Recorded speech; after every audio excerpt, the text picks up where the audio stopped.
Hallelujah, praise the Lord. आप सबको जय मसीह। और आज फिर से एक बार हम जो है आपके बीच में आए हैं। प्रभु का वचन जो है अपोस्टल डीपी डेखार्डन की ओर से, जिन्होंने 29 मार्च को शिक्षा दिया था, उसी को हम हिंदी में आप लोगों के लिए अनुवाद करने के लिए केवल कोशिश कर रहे हैं। आप सभी को यीशु मसीह के नाम से नमस्कार। हम अंतिम दिनों में जी रहे हैं। हम अंतिम दिनों में जी रहे हैं यीशु मसीह का आने से पहले। हम जो है ऐसे दिनों में जी रहे हैं जहाँ पे डर और असुरक्षित है। मैं आपसे कहना चाहता हूँ, परमेश्वर है जिसके हाथों में सारा नियंत्रण, सारा वो कंट्रोल करता है, और उसका नाम है यीशु। जहाँ भी हम जाएंगे, चाहे देश हो, चाहे विदेश हो, चाहे किसी भी शहर हो, गांव हो, या किसी भी घर में हम जाएंगे, सभी घर में एक ही बात को चर्चा होता है, एक ही बारे में, एक ही विषय में बातचीत होता है। वो विषय जो है कहता है महामारी कह सकते हैं, या कोरोना वायरस विषय में डिस्कस होता है या बातचीत होता है इसी विषय को लेकर। और ये कोविड-19 जो है पूरी संसार को एक तरह से, मानो पूरी तरह से उसका असर दिखाया है, उसको पूरा नुकसान किया है। और ये कोविड-19 जो है लाखों लोगों को इसकी चपेट में ले लिया है, और हजार लोगों को जो है मौत का नींद में सुला दिया है। और सारा संसार का जो अर्थव्यवस्था जो है, रुपया पैसा का उस सिस्टम में जो पूरी तरह से उसका नुकसान पहुंचाया है। इन दिनों में लोग सवाल पूछते हैं, क्या ये कोरोना वायरस जो है परमेश्वर की ओर से न्याय है संसार के ऊपर में? परमेश्वर की ओर से क्रोध है? मैं ये नहीं कहता कि ये परमेश्वर की ओर से न्याय है संसार के ऊपर में, और मैं कहता हूँ ये कोविड-19 जो है परमेश्वर की ओर से संसार के ऊपर में न्याय नहीं है। लेकिन मैं ये कहना चाहता हूँ, ये कोविड-19 के द्वारा परमेश्वर जो है सारा संसार को एक चेतावनी दे रहा है। जहाँ पे चेतावनी या वार्निंग होता है, इसका अर्थ ये है कि अभी जो न्याय का होना बाकी है। ये कोविड-19 के द्वारा जो सारा संसार में असर पड़ा है, सारा संसार को जो नुकसान पहुंचाया है, मैं ये कह सकता हूँ कि यह परमेश्वर की ओर से एक वार्निंग है, और मानो सभी को एक जागने के लिए बोला गया है, एक जागृत होने के लिए बोला गया है। और पहली बात जो कि बहुत सारे परमेश्वर के जनों के साथ मैं भी सहमत हूँ कि ये कोरोना वायरस जो है परमेश्वर की ओर से सारा संसार के लोगों को जगाने के लिए, जागृत करने के लिए है। ये कोविड-19 के द्वारा जो है परमेश्वर सारा संसार को और कलीसियाओं को परमेश्वर जगा रहा है। परमेश्वर मानो उनको कह रहा है, जागने के लिए कह रहा है, क्योंकि कलीसिया जो है परमेश्वर प्रभु यीशु मसीह का दुल्हन है। उस दुल्हन को जागने के लिए कह रहे, क्योंकि कलीसिया मानो काफी सालों से सोया हुआ है, और इन दिनों में कलीसिया जो है मानो प्रसन्नता में आकर रुका हुआ है, और कलीसिया जो है गुनगुना हो चुका है। और मसीह लोगों के बीच में भी आप देखेंगे, कलीसिया में आप देखेंगे कि वो डर जो है परमेश्वर के लिए डर जो होना चाहिए, वो डर जो है इनके जीवन से हट चुका है। आप देखिए कि जो सम्मान, जो इज्जत, जो महिमा परमेश्वर को देना चाहिए, वो कहाँ है आज के दिन? कहाँ पे है वो लोग जो प्रभु को महिमा देने वाले लोग? हम परमेश्वर के वचन से हम देखेंगे, मालाकी की किताब पहला अध्याय का 6वां वचन, मालाकी चैप्टर 1:6। पुत्र पिता का और दास स्वामी का आदर करता है। यदि मैं पिता हूँ तो मेरा आदर कहाँ है? और यदि मैं स्वामी हूँ, मेरा भय मानना कहाँ? सेनाओं का यहोवा, तुम याजकों से भी जो मेरे नाम का अपमान करते हैं यही बात पूछता है, परंतु तुम पूछते हो हमने किस बात में तेरे नाम का अपमान किया। इन दिनों में जबकि हम कलीसियाओं में जाते हैं, मानो ऐसा लगता है कि कोई सामाजिक हम मिलजुल बनाने के लिए जा रहे हैं, या मानो कोई क्लब में जा रहे हैं, कोई सभा में हम जा रहे हैं। क्योंकि सभी लोग जो है मानो एक प्रकार का इंटरटेनमेंट, एक प्रकार का मनोरंजन को चाहता है।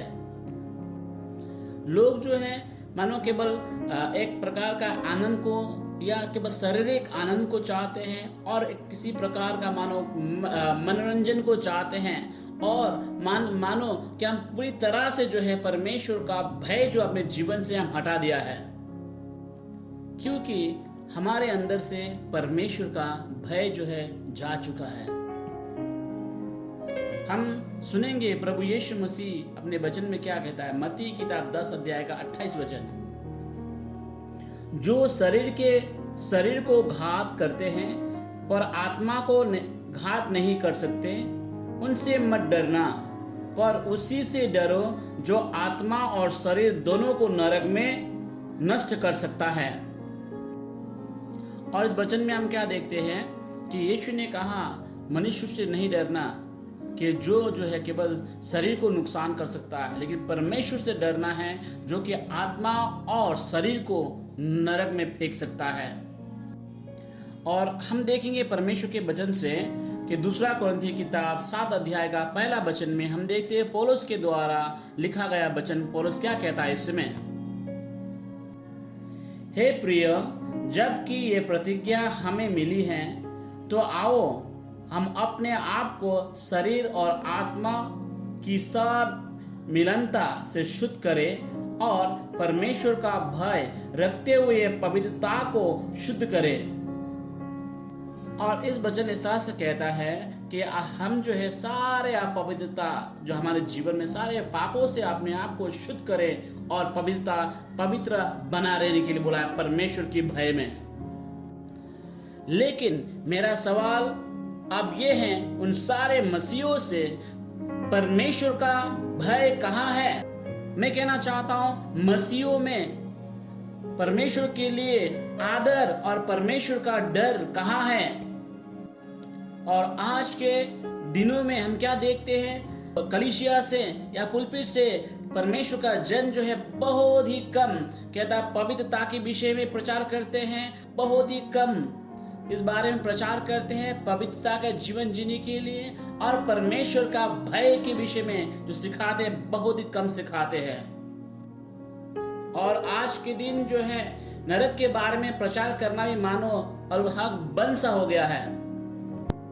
असल में देखा जाए तो यीशु मसीह ने ही सबसे ज्यादा जो है नरक के बारे में प्रचार किया, अपने चेलाओं से ज्यादा उसने प्रचार किया। और इसी नरक के कारण यीशु मसीह जो इस संसार पे आया, दुख को उठाया और वो भयानक मृत्यु को उसने अपने ऊपर उठा लिया। इसी नरक के कारण यीशु मसीह संसार पे आया और उसने अपने ऊपर दुख और तकलीफ को उठाया और मौत को भी उसने सह लिया, आपके लिए और मेरे लिए, किसी और चीजों के लिए नहीं और या अपने फायदा के लिए भी उसने ऐसा नहीं किया। यीशु ने उसने वो भयंकर मृत्यु को सह लिया ताकि आपको और हमको जो कहता है नरक से बचा सके। दुख के बात तो ये है इन दिनों में जो है बहुत कम इस विषय में प्रचार करते हैं। बहुत ही कम प्रचारक लोग ये प्रचार करते हैं, कहता है भविचार के पाप के बारे में प्रचार करते हैं। आज के दिनों में बहुत ही कम प्रचारक लोग इस विषय में प्रचार करते हैं,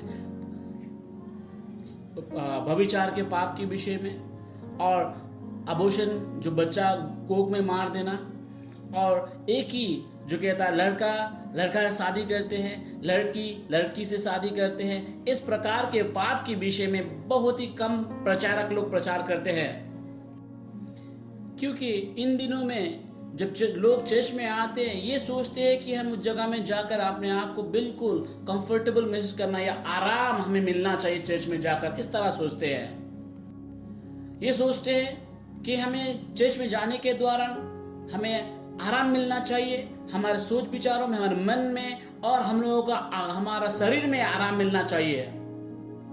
और प्रचारक लोग भी इसी तरह से प्रचार करेंगे मानो उनको जो केवल विश्वासियों को खुश करना है। इसका कारण ये भी हो सकता है कि प्रचारक लोग जो कि विश्वासियों को खुश करना चाहते हैं, हो सकता है कि दसम भाग या भेंटी के लिए, ऑफरिंग और टाइप्स के लिए। इन दिनों में बहुत कम प्रचारक लोग जो है प्रभु यीशु मसीह के आगमन के विषय में कहते हैं, और आगमन जो है कलीसिया को जो उठाया ले जाएगा, कलीसिया को जो ले जाने के विषय में कहता है, और परमेश्वर के न्याय के विषय में प्रचार करते हैं। लेकिन ज्यादातर जो है प्रचारक लोग जो है इस तरह के शिक्षाओं को नहीं देते चर्च में। और मान लीजिए कोई प्रचार करता है तो लोग कहेंगे ये तो प्रचारक जो है बहुत पुराना ख्याल का प्रचारक है। इन दिनों में जब हम चर्च जाते हैं हमें क्या सुनने मिलता है? चंगाई के विषय में, आशीष के विषय में, और कहता है कि प्रोस्पेरिटी या बोल सकते हैं कि उन्नति के विषय में, समृद्धि के विषय में प्रचार करते हैं। कृपया मुझे गलत नहीं समझना, मैं चंगाई के विरोध में नहीं हूं, मैं आशीष के विरोध में नहीं हूं, ना समृद्धि के विरोध में हूं। मैं दुआ करता हूं लोग चंगाई को प्राप्त करें, मैं दुआ करता हूं लोगों के जीवन में आशीष आए, मैं दुआ करता हूं लोग जो है कहता है समृद्धि प्राप्त करें, उनके जीवन में तरक्की आए। मैं जो है इन चीजों के विरोध में नहीं हूं, लेकिन मैं क्या चाहता हूं, चलिए चर्च जो है परमेश्वर के वचन अनुसार जीवन जिए, परमेश्वर के वचन अनुसार हो। चलिए हम जो है परमेश्वर के वचन के सिद्धांतों पर हम बना रहे हैं। चलिए परमेश्वर के समस्त शिक्षाओं को हम सिखाएं, और चंगाई, आशीष और समृद्धि जो है हमारे पीछे पीछे हो लेगा। हमें उनके पीछे भागना नहीं चाहिए। लेकिन दुख की बात तो यह है आज के दिन मानो विश्वासी जो है कलीसिया में वो भी इसी तरह का संदेश को सुनना चाहते हैं। इसी कारण पौलुस जो है यीशु मसीह की ओर से जो प्रेरित होकर आया है उसने आत्मा में इस चीजों को देखा है, और पौलुस ने यह कहा है कि दूसरा तिमुथी किताब 4 अध्याय का 3 वचन में, क्योंकि ऐसा समय आएगा जब लोग खड़ा उपदेश को ना सह सकेंगे, पर कानों की खुजली के कारण अपनी अभिलाषाओं के अनुसार अपने लिए बहुत से उपदेशों को बटोर लेंगे। आपने सुना है? चलो मैं आपके लिए फिर से पढ़ना चाहता हूं। क्योंकि ऐसा समय आएगा जब लोग खरा उपदेश ना सह सकेंगे, पर कानों की खुजली के कारण अपनी अभिलाषाओं के अनुसार अपने लिए बहुत से उपदेशक बटोर लेंगे।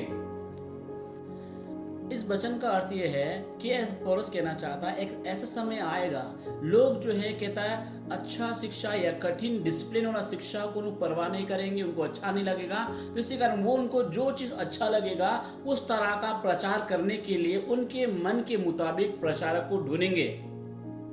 काफी बार क्या होता है कि हम वचन को जो है तोड़ मरोड़ कर, घुमा फिरा कर और अपने ही फायदा के लिए हम बोलते हैं।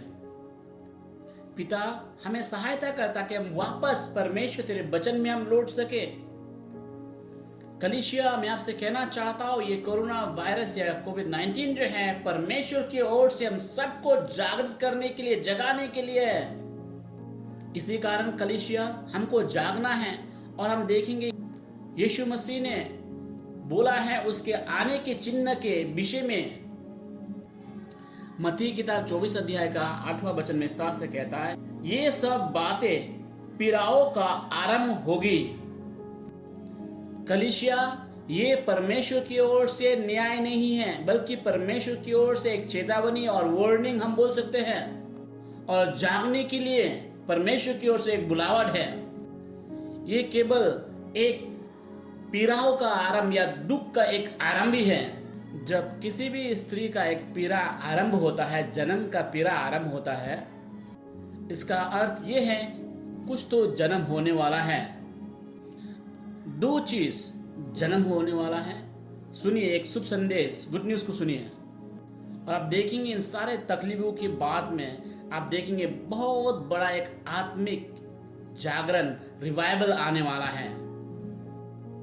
वो आत्मिक जागरण या रिवाइवल जो है इससे पहले कभी नहीं हुआ, ऐसा रिवाइवल आने वाला है। दूसरा, यीशु मसीह अपने कलीसियाओं को तैयार कर रहा है, क्योंकि प्रभु यीशु मसीह का आगमन जो है बहुत नजदीक आ चुका है। यीशु अपने दुल्हन को जल्द ही लेकर जाएगा। कलीसिया चलिए हम तैयार हो जाएं, कलीसिया चलिए हम जाग जाएं, क्योंकि बाइबल कहता है जिसने वादा किया है आने के लिए वो जरूर आएगा और देर नहीं करेगा। आप जानते हैं कि यीशु मसीह के आखिरी वचन क्या था, उसने क्या बोला था जो बाइबल में लिखा है? प्रकाशित वाक्य 22 अध्याय का 20वां वचन में कहता है, हाँ मैं शीघ्र आने वाला हूं। वो जल्द से जल्द आने वाला है।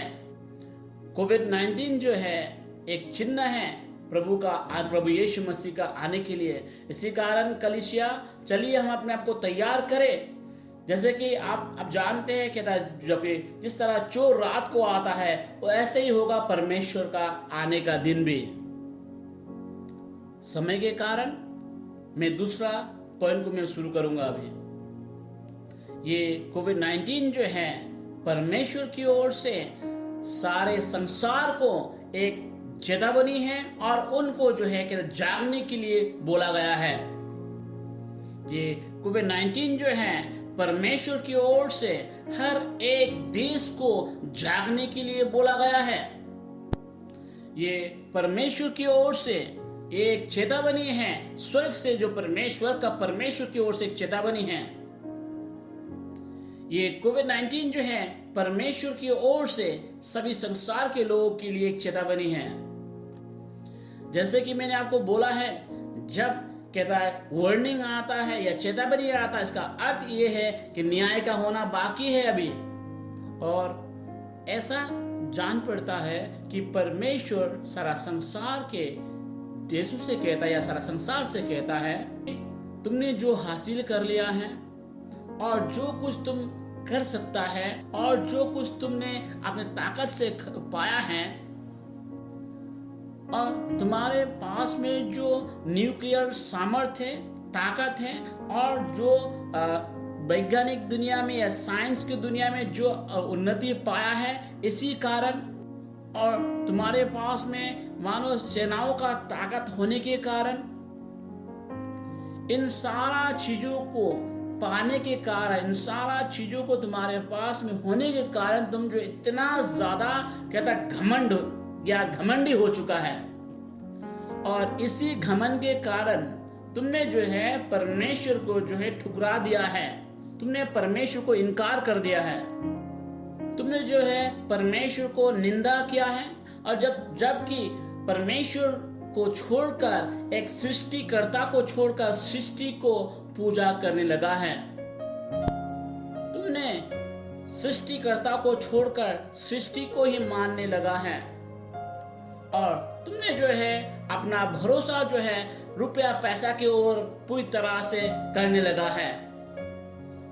और इसी कारण तुम जो है अपने रुपया पैसा के ऊपर ज्यादा भरोसा करने लगे हो और तुमको जो है ऐसे लगने लगा है और तुम्हें प्रभु की और आवश्यकता नहीं है और तुम्हें ऐसे लगने लगा है मानो तुम जो है अपने आप से सारा समस्या का समाधान कर सकते हो और तुम्हें ऐसे लगने लगा है जैसे कि तुम अपनी बुद्धि से सब कुछ को हल कर सकते, सारा समस्या का हल कर सकते हो और तुम्हें ऐसा महसूस होने लगा है कि तुम्हें और परमेश्वर का आवश्यकता नहीं है।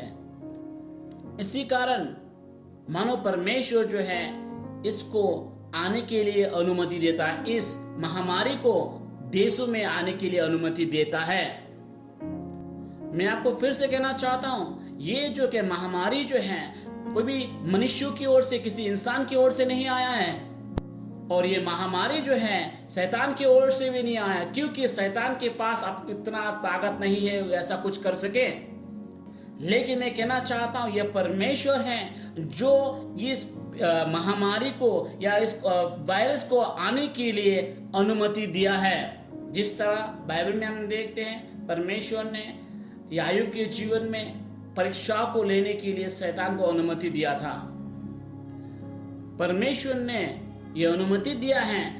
आप जानते हैं क्या कारण है?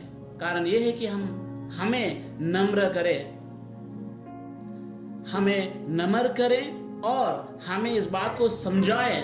कोई फर्क नहीं पड़ता कि हम कौन हैं, हम कहाँ हैं, लेकिन प्रभु हमें चाहता है कि हमें याद दिलाए कि हम जो केवल एक मिट्टी है, हम केवल एक मिट्टी हैं और हम मिट्टी के द्वारा ही हमें रचाया गया है। ये परमेश्वर की ओर से ये एक बुलावट है सारे देशों को कि जागने के लिए। मानो परमेश्वर ये कह रहा है कि अब तक सब कुछ मेरे नियंत्रण में है। परमेश्वर सब कुछ नियंत्रण वही करता है और परमेश्वर तो परमेश्वर ही है। वो अभी भी राज्य करता है और शासन करता है। और इस बात को ध्यान सुनिए कि आज के दिन भी परमेश्वर जो है मनुष्यों के कामों में दखल देता है।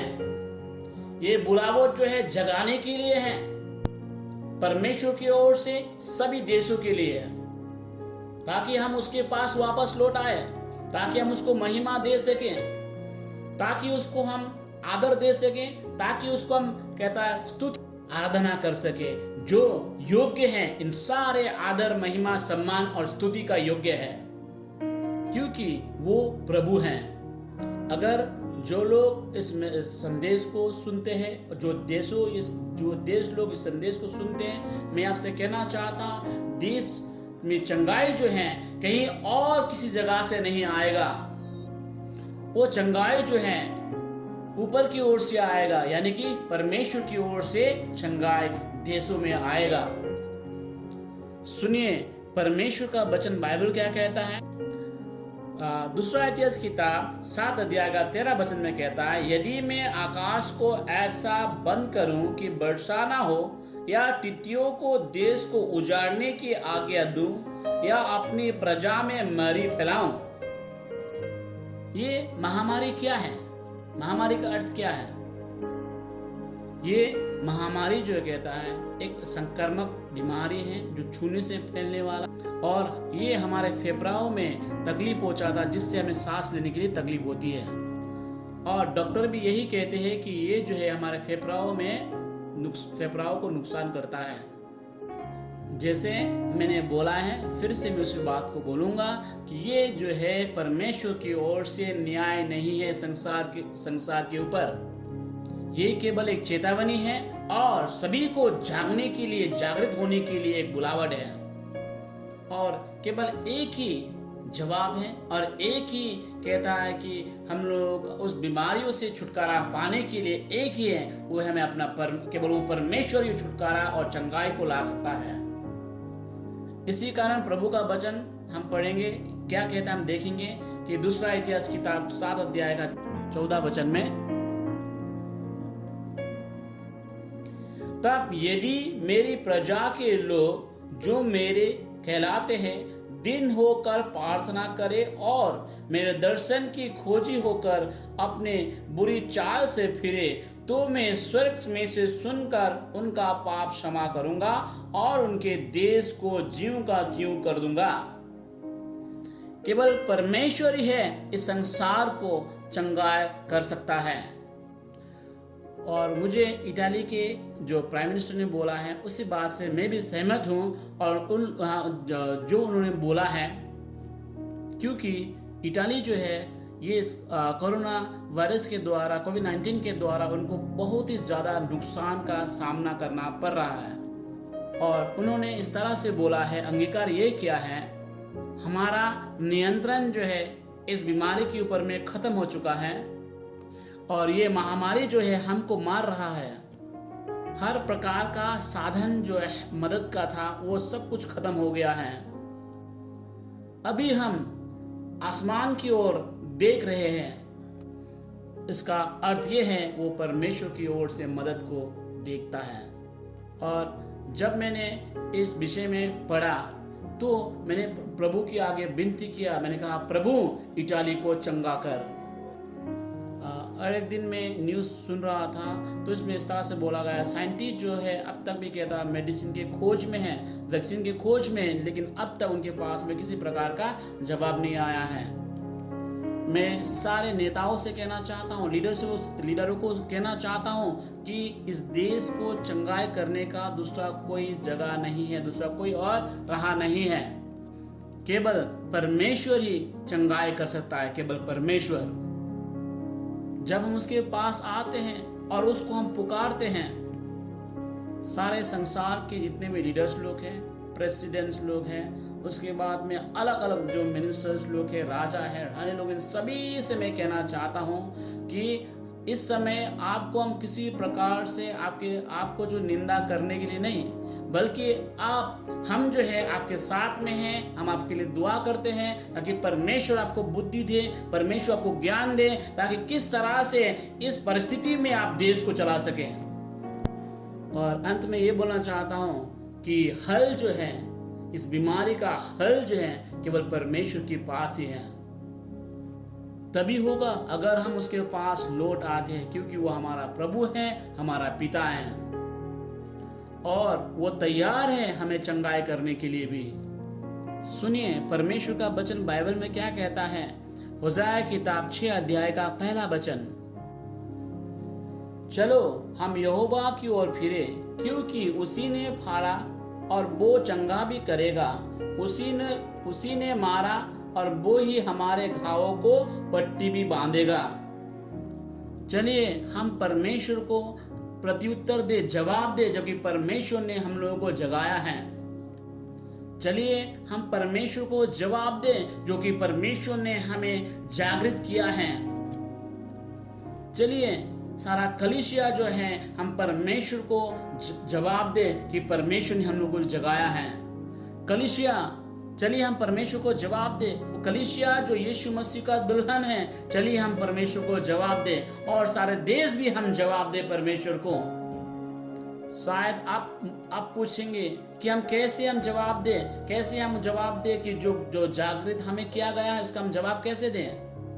हम ऐसे जवाब दे सकते हैं, हम उसके नजदीक आकर अपने आप को नम्र कर अपने पापों से मन फिराएं, अपने सारे पापों को अंगीकार कर लें, और सारा देश जो हम परमेश्वर की ओर अगर जवाब देना चाहते हैं, हम इस तरह से कह सकते हैं, प्रभु परमेश्वर, हम तेरे नजदीक आते हैं और हम जानते हैं कि हम कुछ नहीं कर सकते प्रभु, जो कुछ कर सकता वो तू ही है प्रभु परमेश्वर। तेरे पास हम आते हैं, और जब हम पूरी तरह से अपने आप को समर्पित कर देंगे, वो सरेंडर कर देंगे परमेश्वर, वही समय जो है परमेश्वर आएगा और आपको बचाएगा।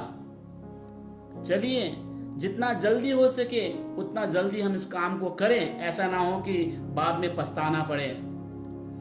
परमेश्वर आप सबको आशीष करे। चलिए हम जवाब दें, जबकि परमेश्वर की ओर से हमें जगाया है, बुलावट आया है, जागने के लिए हम जागे।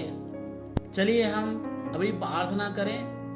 पिता, हम धन्यवाद करते हैं कि ये मौका देने के लिए, ताकि हम तेरे लोगों के बीच में आ पाए हैं और इस मीडिया के द्वारा प्रभु तेरे वचन को हम प्रचार कर पाए हैं। प्रभु हम धन्यवाद करते हैं कि तूने अभी भी प्रभु परमेश्वर अपना न्याय को जो है, अपना जजमेंट को प्रभु परमेश्वर रोक करके रखा है, और तूने रोक करके रखा उस जजमेंट को प्रभु। पिता परमेश्वर, इस समय पिता हम जानते हैं कि हमने तेरे विरोध में पाप किया, और पिता हमारे अंदर में प्रभु घमन आया है और हमने तेरे विरोध में बलवा किया। जबकि हम एक मिट्टी हैं, लेकिन फिर भी हमारे अंदर घमन आ गया, ताकि इस बात को हम महसूस करते, इस तरह से हम कहते हैं प्रभु हमें प्रभु की जरूरत ही नहीं है। प्रभु हमने तुझे इनकार कर दिया है, अपने दफ्तर से प्रभु तुझे इनकार कर दिया है, अपने परिवारों में से तुझे इनकार कर दिया है। पिता हमने तुझे ठुकराया है प्रभु, जहाँ पे हम काम करते कामों के द्वारा प्रभु हमने तुझे ठुकराया है, लेकिन अभी हम जानते प्रभु हम कुछ नहीं कर सकते। प्रभु हम तेरे पास आते हैं अभी प्रभु, हम लाचार हैं, हम जानते हम कुछ नहीं कर सकते हैं। इसी कारण प्रभु हम कहते हैं प्रभु परमेश्वर तेरे पास आते हैं, तू हमें मदद कर। प्रभु हमें माफ कर और हमारे देश को चंगाई कर प्रभु। हाँ प्रभु, हमने तेरे पवित्र आत्मा को भी हम शोकित किया है प्रभु। तेरे क्रोध के द्वारा भी प्रभु परमेश्वर तू अपने दया को स्मरण कर और मासूम लोगों को बचा ले प्रभु। प्रभु मैं दुआ करता हूँ हमारे देश को चंगाई कर प्रभु, सारे देशों को चंगा कर और प्रभु सारे देश के लीडरों को सहायता कर कि वो तेरे पास आए, क्योंकि हम देखते हैं और कहीं और से सहारा नहीं प्रभु परमेश्वर, केवल तेरी ओर ही आशा है, तेरी ओर ही भरोसा है प्रभु, क्योंकि प्रभु परमेश्वर चंगाई तेरी ओर से आएगी। पिता मैं धन्यवाद करना चाहता हूँ क्योंकि तू प्रेमी पूरा प्यार से भरा हुआ परमेश्वर है, क्योंकि तूने हमारे साथ जैसे हमारे साथ बर्ताव करना चाहिए, क्योंकि हमने पाप किया था वैसे तूने हमारे साथ बर्ताव नहीं किया, क्योंकि तू दयालु परमेश्वर है।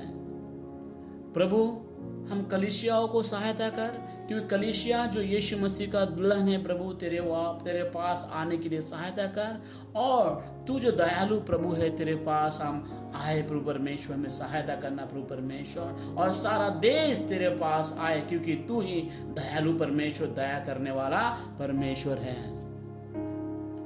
यीशु मसीह के सामर्थ्य नाम से हम दुआ करते हैं, आमीन। प्रभु आप सभी को आशीष करे जितने लोग इसको आप सुनेंगे, और मैं विश्वास करता हूं कि परमेश्वर इन वचनों के द्वारा आपके जीवन को बदल देगा। आप जैसे थे वैसे नहीं रहेंगे, बल्कि परमेश्वर आपके जीवन के द्वारा अद्भुत अद्भुत कामों करेंगे, अगर आप परमेश्वर को अपने जीवन में मौका देते हैं काम करने के लिए। प्रभु ने आपको बुलाया है, आज इस संदेश के द्वारा परमेश्वर ने हम सभी को जगाया है, सारे कलीसिया को जगाया। चलिए कलीसिया इस वचन को हम गंभीरता से लें, ताकि प्रभु परमेश्वर हमारे देश को चंगाई कर सके, कलीसिया को चंगाई करे और हमारे परिवारों को चंगाई करे। प्रभु आप सबको आशीष करे, यीशु के नाम से, आमीन।